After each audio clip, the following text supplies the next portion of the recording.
Welcome back.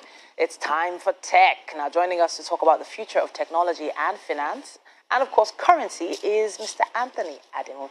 Now, he's a seasoned software engineer with over 12 years of programming experience.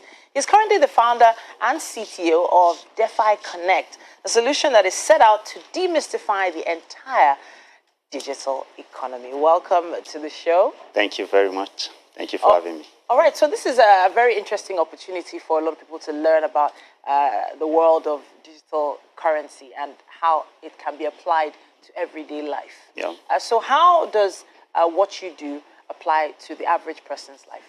Okay, so what we're trying to do is to see how we can bridge the gap between decentralized finance and the real world. Okay, there are noise going on about cryptocurrency, about blockchain. We see the many benefits that are in it. But rather than just have this thing as a knowledge in the air for everyone, we're trying to see how we build applications in healthcare, in transportation, in logistics that brings the many benefits of digital currency to our daily living. Okay, so a lot of people have talked about the benefits of blockchain in the past. But you've just mentioned healthcare, you mentioned, I think, transportation, yes? Transportation as well. So for a layman, how would you connect those two concepts? People see them as completely different sides of different coins. Okay, so what we're trying to do, so many people own cryptocurrencies. Okay. All right. Right now, the major use case of cryptocurrency is in speculation, just trading. Okay, rather than just using your crypto for trading, let it be possible for you to use it for even acquiring products and services that you need. Okay. All right. So in our roadmap, we have planned to build a decentralized health insurance marketplace, a place where anyone can go and search available premium from providers that list what they do, what they offer. And you can actually pay this with your cryptocurrency, as the case may be. And then, like the issue of traceability as a benefit of cryptocurrency, when you buy this premium, there is a way for the provider to be able to trace it to who actually did this transaction and when. So we need to take it back. We need to take it really far back to giving cryptocurrency an actual definition, actually explaining in layman's terms what cryptocurrency actually represents. Okay, now cryptocurrency is the major use case of blockchain. Okay, so before we talk of cryptocurrency, we actually even need to know what blockchain is. Okay, and blockchain is just a collection of data that are linked in such a way that you cannot tamper with it. Okay, so when you have a record, before you add a new record, there is a connection between the new record and the one that is previously added. So if you need to change something in between, you would have to change everything before that place. Okay, so that is blockchain in layman understanding. All right, and now cryptocurrency is actually a way of recording transaction of what you own in terms of currency, for example, Bitcoin, on the blockchain.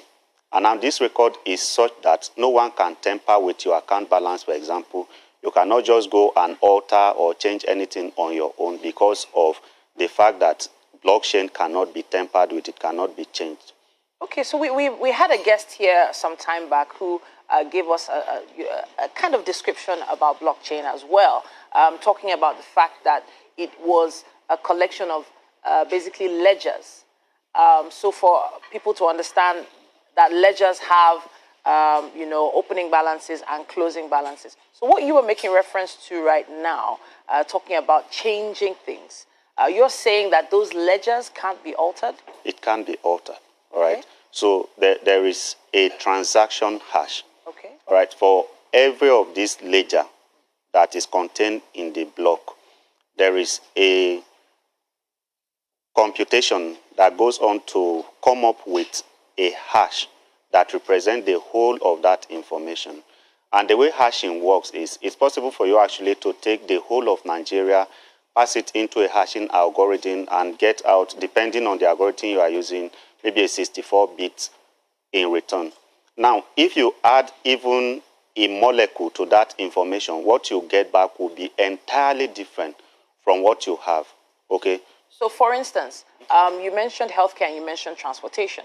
So if, for instance, a transaction is directed to healthcare, there's no way anybody can redirect that same transaction to transportation. Impossible. All right, okay. So if you do something that has to do with health, and it has to do with my health history. Yes. So if someone should add or remove anything, yes, the outcome will be very, very different from the original, and it will be very easy to spot. Okay. Yeah. So for instance, if, for lack of a better example, if some politician was trying to redirect some healthcare funds into maybe his child's school fees, it would be impossible. It would be impossible. Okay, so this is the way we could probably apply the use of digital currency. We've heard that the central bank has also begun the process of releasing its own digital currency. Yeah. All so right. we are expecting it on the 1st of October as promised. Okay, and I'm sure they are at the top of their game. Of recent, there have been some release in that direction. They have Speed Wallet, all right, where you can actually own your bank in your phone at the end of the day. And it's a good move. Initially, they come up as if they are really against this technology, but it's good to see that they're actually realizing the benefits in it, and they're also taking advantage of it. There are some people that are a little doubtful about this new development. There's some people even commenting online about the fact that it's not being hosted in Africa. It's being hosted outside the country. Do you have any information on that? Anyway, that's not actually a new thing. That is actually what we've always seen when it comes to technology. And it's a saying that always goes that a priest is not respected in his own home. All right, so I've been working with a U.S. company for like 3 years now, a blockchain company in U.S. for like 3 years now. Now, these people in U.S. or wherever they are taking this thing to, actually coming back to Africa to get the talent they need to execute this thing. Okay. So I wonder why we cannot actually develop our own talent internally and actually use it for whatever it is we want to do. All right. We have to wrap up on this conversation, but I do have some other information saying that there are some African-based companies that are working on things like this. But then, of course, because of the environment, it's not been as fast as we would have liked. But I have to appreciate you for coming to talk to us. Honestly, congratulations on Defi Connect, and more grease to your elbows. And we hope for the best with the rest of the project. Thank you so much. Thank you so much.